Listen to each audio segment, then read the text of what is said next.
The next budget that I'm going to put together is the expected cash collections budget. So I'll properly title this, so Royal Company, Expected Cash Collections, quarter ended June 30th, and I'm just going to use the same months and quarter, so I'll just copy that. And so what we're trying to determine is, out of our sales, how much of that we're actually collecting in cash each month. So if we're extending credit, most likely you'll have a timing difference between the different months of when you're actually collecting the cash on your sales. So in this question, it tells us that the collection pattern for Royal is 70% collected in the month of sale. So I'll just put 70% here.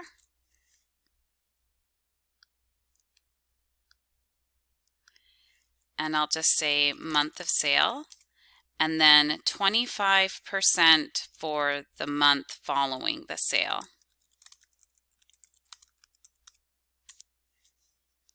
And I'll just leave an extra line here just in case we have another month that follows that. So some questions do have that as well.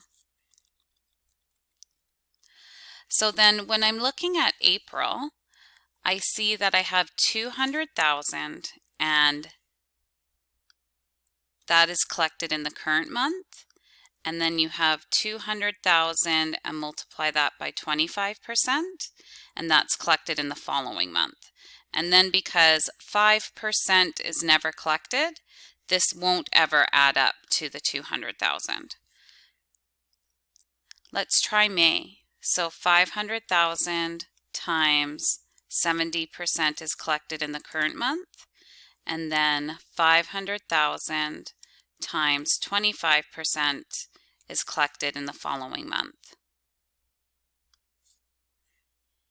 And June is 300,000 times 70% is collected in the current month. And I'll just put July over here. 300,000 times 25% is collected in July.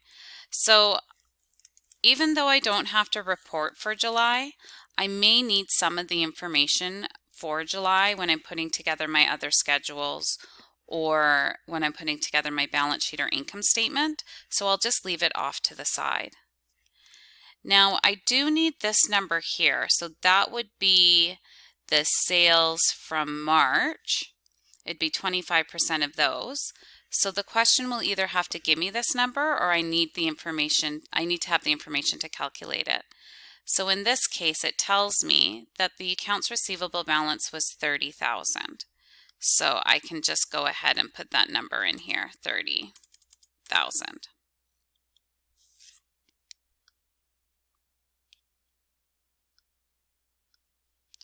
So what we need to do is add downwards and then also add across. So these are my total expected cash collections. And these were the two numbers that I put in, as well as this 30,000. So remember, I'm just highlighting them in yellow just because they don't have links or formulas in there. So I just summed this across.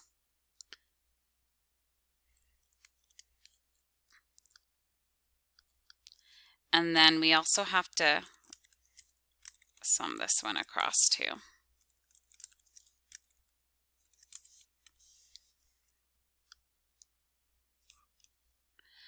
So a way that you can check the math is that the amounts going across, so if I highlight those three and I go to the bottom, it says 905. And then the amounts down, when I highlight those two, equals 905, then I know that I've subtotaled my quarter properly.